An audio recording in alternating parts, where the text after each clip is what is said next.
vous, les signes avaient été faits chez vous. Non, pardon. Le Seigneur disait, le malheur est pour toi, Chorazin, pour toi, Bethsaïda. Si les miracles avaient été faits chez vous,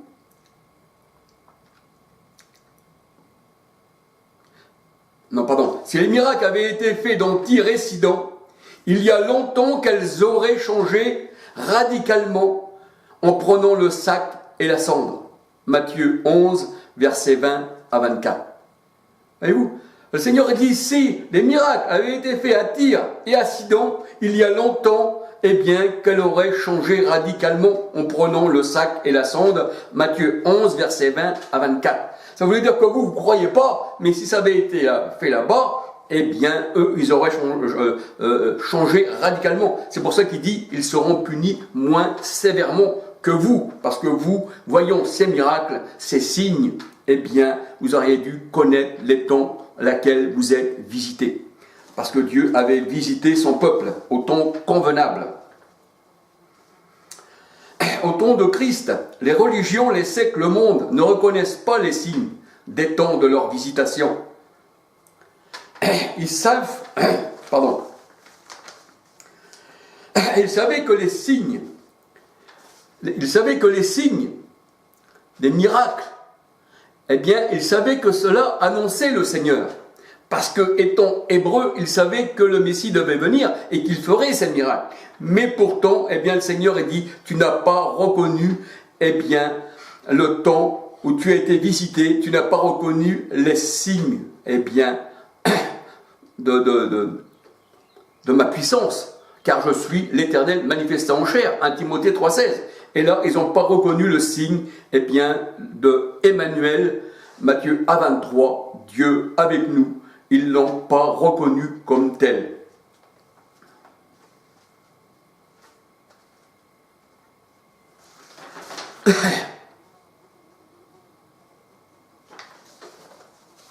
Alors ils demandèrent au Seigneur, eh bien, un signe et un miracle. Ils demandèrent au Seigneur un signe et un miracle. Alors après avoir opéré, bien sûr, plusieurs miracles devant eux, parce qu'ils refusaient toujours ces miracles, le Seigneur Jésus leur dit, parce qu'ils veulent un signe et un miracle, fais-nous un signe et un miracle afin que nous croyions en toi. Mais le Seigneur en avait fait des centaines, ils ne croyaient toujours pas en lui. Alors, ayant opéré plusieurs miracles parmi eux, Jésus leur dit, cette génération mauvaise. Voyez-vous, ça c'était au temps du Seigneur, cette génération mauvaise. Cette génération ne saura pas que tout cela arrive, dit le Seigneur. C'était cela la fin des temps. Parce que dans les derniers temps, je répondrai de mon esprit, et les derniers temps, c'est quand le Saint-Esprit est descendu à la Pentecôte, il y a 2000 ans. Donc cette génération-là était mauvaise. C'était la génération au temps du Christ et des apôtres. Mais ça ne veut pas dire que celle-ci n'est pas mauvaise non plus. Parce que le Seigneur, il dit, le monde entier, c'est la puissance du malin. Mais le Seigneur a dit qu'il faut pas être partie du monde. Ça veut dire que le monde entier, eh bien, est méchant. Et j'ai vaincu le monde, dit le Seigneur. Alors là, il dit, cette génération mauvaise demande un miracle. Mais vous savez, pas dissocier, qui dit le Seigneur, les signes du ciel. Le soir, vous dites, il fera beau, car le ciel est rouge.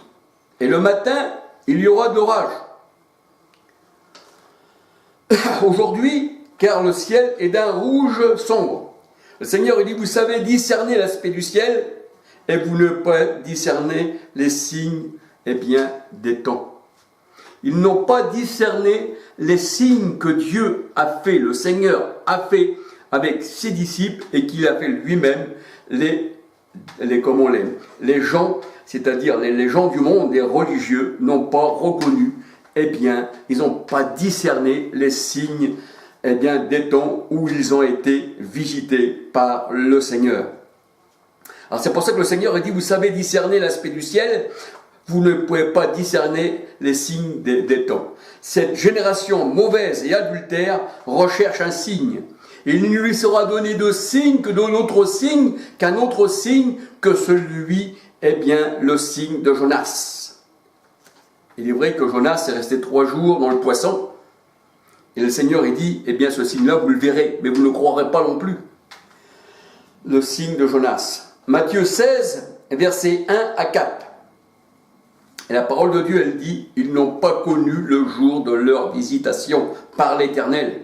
Luc 19, verset 44.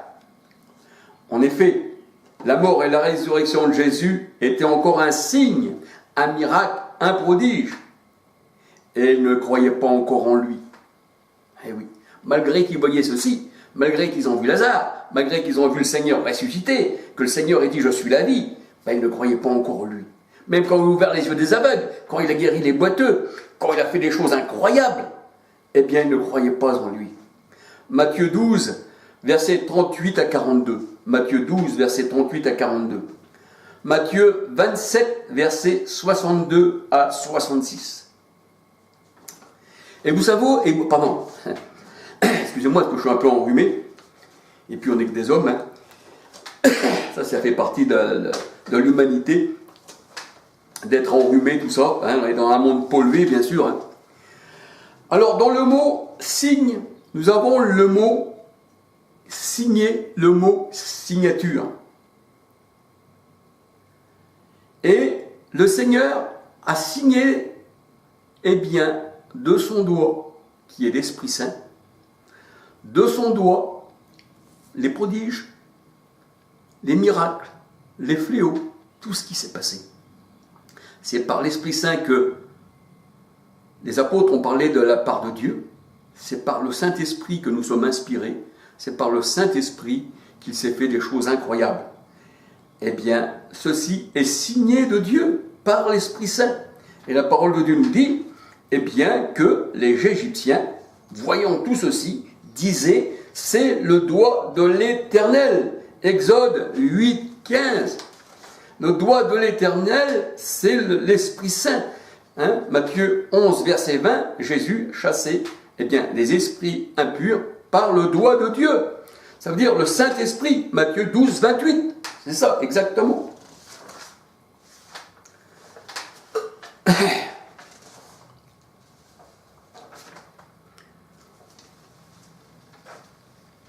Alors je regarde les pages, parce que comme je n'ai pas mis sur un livre, j'ai mis par page, et que j'ai mélangé les pages, je me débat dans les pages. Mais pour la gloire du Seigneur, eh bien, on arrive toujours à trouver. Gloire à son nom.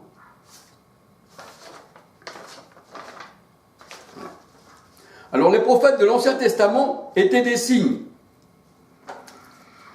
Ces signes-là démontraient qu'ils appartenaient à l'Éternel, parce qu'ils ne pouvaient pas faire ça d'eux-mêmes, mais ils appartenaient à l'Éternel. Ils prouvaient qu'ils accomplissaient des choses de la part de l'Éternel, tel Élie le prophète.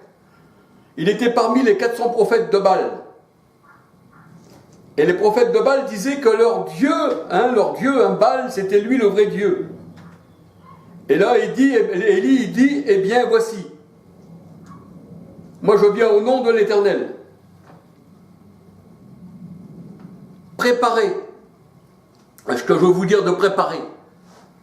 Et celui qui répond par le feu sera le vrai Dieu.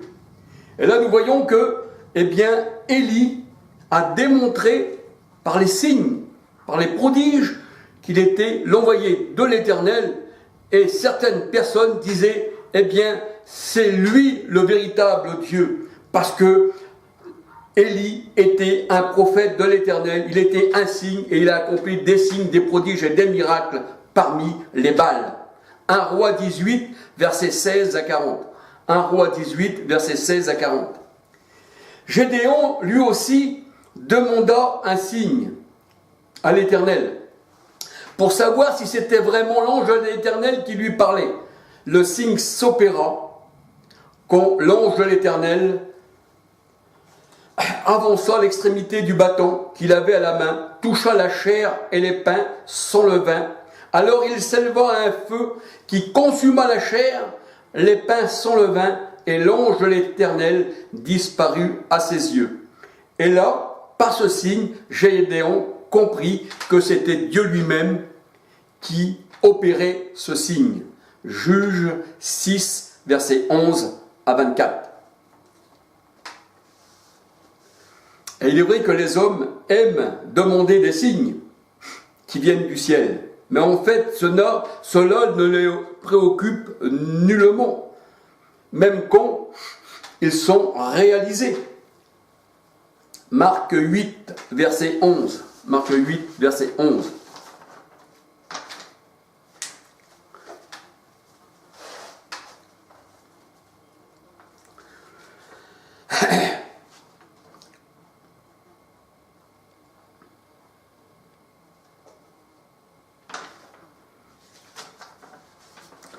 Ésaïe était aussi un signe, mais lui faisait des signes, et lui faisait des choses qu'il devait faire lui-même pour faire comprendre au peuple ce qui arriverait.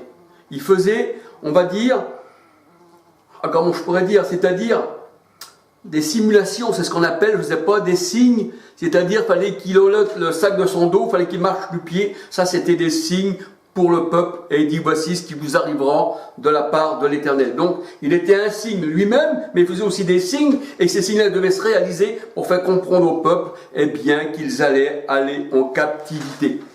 Et ça c'est écrit dans la parole de Dieu, et là on voit que Ésaïe marchait nu et déchaussé, c'était un signe et un présage pour l'Égypte et pour l'Éthiopie. Cela signifiait que le roi d'Assyrie devait emmener de l'Égypte et de l'Éthiopie captifs et exilés les jeunes hommes et les vieillards, nus et déchaussés, et le dos découvert à la honte et à l'Égypte.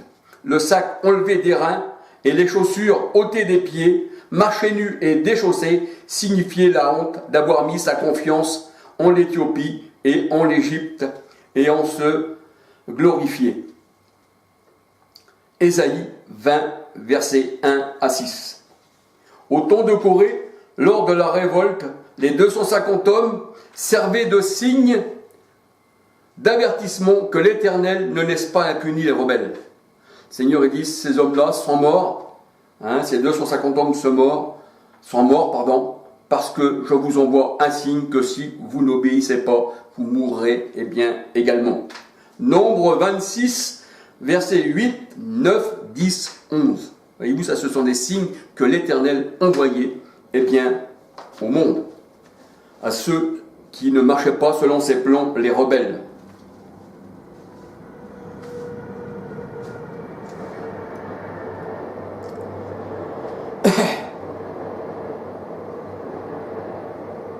Et l'Éternel se servait de signes pour parler au peuple. Il se servait des prodiges et des miracles. 1 Roi 13, versets 3, 4, 5.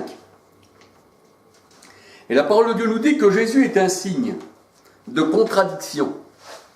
Et ce signe-là s'accomplit, parce qu'à chaque fois qu'on parle de la vérité, Jésus est la vérité, le peuple se met en contradiction contre la vérité. Maintenant, si je suis une secte, si je suis l'erreur, le peuple va marcher avec moi. Et le Seigneur a dit, là tu ferais partie du monde, et là ils vont t'écouter. Mais le Seigneur a dit, je suis un sujet de contradiction, je suis un signe. C'est ça le signe que vous allez comprendre que, les gens ne marchent pas avec moi parce qu'ils seront en contradiction avec la vérité. Jésus est un signe de contradiction. Luc 2, 34. Et c'est par la contradiction et l'opposition au monde rebelle et sectaire, que nous reconnaissons la parole du Dieu véritable. Parce que partout cette secte rencontre de l'opposition. Acte 28, 22. Acte 28, 22. Et Jésus est la pierre rejetée par ceux qui veulent bâtir des sectes, ceux qui veulent bâtir des choses. Ils veulent le bâtir d'eux-mêmes parce que ce sont des hommes qui bâtissent des choses contraires à la parole de Dieu.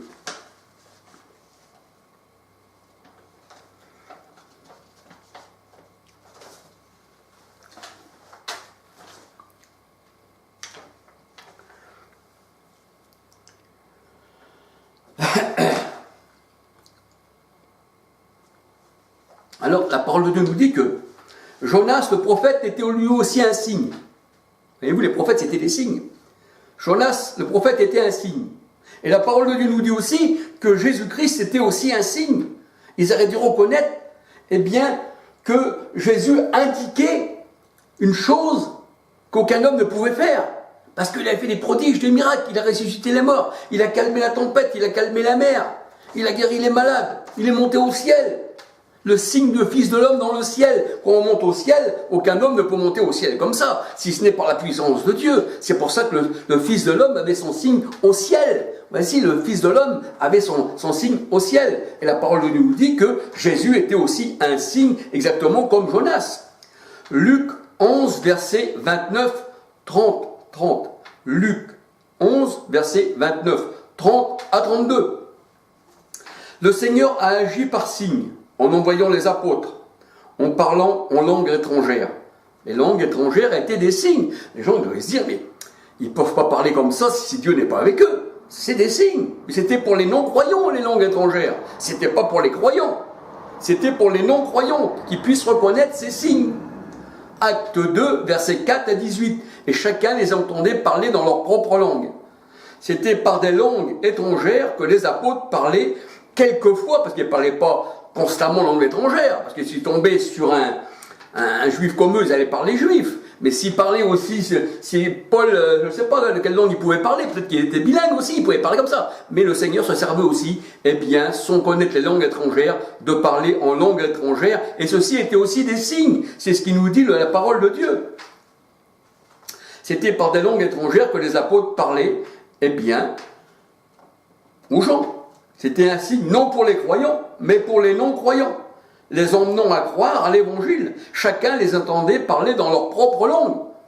Enfin, parler en langue, blablabla, ils n'ont pas entendu les gens. Même on dirait là que vous êtes fous, même Paul, tu reviens à vous en parlant une langue barbare, si la langue n'est pas compréhensible. Mais là, il dit, voilà, là, il ne vient pas en langue barbare, parce qu'il ne connaît pas ça, les barbares, mais en une langue, eh bien, c'est pour ça qu'il dit, si la flûte ou la cornemuse ou l'instrument ne chante pas, ne répond pas à un son distinct, comment on va se préparer pour le combat? Alors là, on voyait que les langues n'étaient non pour les croyants, non pour les croyants, mais pour les incroyants. 1 Corinthiens 14, versets 21-22. 1 Corinthiens 14, versets 21-22. Marc 16, 17. Et c'est pour ça qu'Ésaïe avait prophétisé. Il disait, c'est par des langues d'étrangers que je parlerai à ce peuple. Ésaïe 28, versets 11-12. La prophétie était pour les croyants. La prophétie était pour les croyants. C'était aussi un signe, la prophétie, pour les croyants. 1 Corinthiens 14, 22. Les hommes de Dieu étaient des signes en leur propre temps. Zacharie 3, 8 nous dit qu'il était un signe. Zacharie 3, verset 8. Ézéchiel aussi. Ézéchiel 12, verset 6, 11. Ézéchiel 12, verset 6, 11. Ce que le prophète a accompli aux yeux du peuple,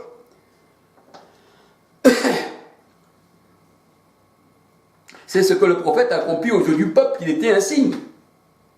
Ézéchiel 12, versets 4 à 20.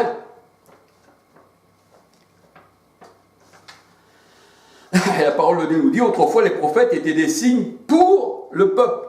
C'est pour ça qu'Hébreu nous dit, dans les derniers temps, c'est-à-dire le temps du Christ, c'est ça les derniers temps, c'est pas les temps à venir. C'est pour ça que dans les derniers temps, Jésus a répondu de son esprit. Si on attend encore les derniers temps qui à venir, on n'a pas le Saint-Esprit en nous, puisqu'il répondra de son esprit dans les derniers temps, dit le Seigneur. Alors c'est pour ça que, eh bien, dans les derniers temps, qui était le temps du Christ, eh bien, là, il y avait des signes. Et la parole de Dieu nous dit, autrefois, Dieu avait parlé par les prophètes, par des signes, parce que les prophètes, c'était des signes. Il avait parlé par les prophètes. Mais dans ces derniers temps, il a parlé par le Fils, qui était aussi un signe. Hébreux 1, verset 1, 2, 3. Dans ces derniers temps, pas dans les temps que vous dites qu'il va arriver, non. Au temps du Christ, c'était là les derniers temps. Hébreux 1, verset 1, 2, 3. Il a parlé par le Fils. Et avant, il avait parlé par les prophètes. Matthieu 10, verset 1 à 5. Matthieu 10, verset 1 à 5, les apôtres aussi étaient des signes, parce que le Seigneur leur avait donné tout pouvoir. Acte 5, verset 12. Acte 5, verset 12 à 16. Acte 6, verset 8. Acte 6, verset 8. Et acte 8, verset 5 à 25. Et voyez-vous, même les diacres, la parole de Dieu nous dit, eh bien, qui faisaient des signes, des prodiges et toutes sortes de miracles. Acte 14, verset 3. Acte 6, 8 et acte 8, 5 à 25. Alors la parole de Dieu nous dit que les choses qui se voyaient au temps du Christ, au temps du Seigneur, les miracles, tout ça, que les gens croyaient, eh bien la parole de Dieu nous dit maintenant, eh bien on ne fait plus attention à ça. On ne fait plus attention à ça, parce que ça c'était passager. Ça c'était passager, c'était pour un temps. Parce que le Seigneur a dit les choses visibles étaient pour un temps. Et maintenant, on ne regarde plus à celles qui sont visibles, mais à celles qui sont invisibles, parce que celles qui étaient visibles étaient passagères, tandis que celles qui sont invisibles sont éternelles. 2 Corinthiens 4, 18. Et même le Seigneur Jésus-Christ, on ne le connaît plus selon la chair, mais on le connaît par l'Esprit, parce qu'il est en nous par son Esprit. 2 Corinthiens 5, 16. Romains 8, 9, celui qui n'a pas l'Esprit du Christ ne lui appartient pas. Acte 1, 2, car Jésus donne ses ordres par l'Esprit Saint. Acte 16, 6, 7, car l'Esprit de Jésus ne leur permettait pas. Et la parole de Dieu nous dit dans l'Apocalypse 2, 7, voici ce que l'Esprit dit aux églises. Et au verset 18, voici ce que dit le Fils de Dieu aux églises. Donc le Saint-Esprit, c'est l'Esprit du Christ. Et on ne le connaît plus comme ça, on ne connaît plus rien selon la chair. On ne regarde pas aux choses visibles, on ne regarde plus aux miracles, on ne regarde plus à ces choses-là, mais parce que maintenant, c'est la foi. Et le Seigneur, il dit, le juste vivra par la foi. La foi est une démonstration des choses que l'on ne voit pas. La foi n'est pas la vue. La foi n'est pas la vue. Je crois que c'est dans 2 Corinthiens 5, 7.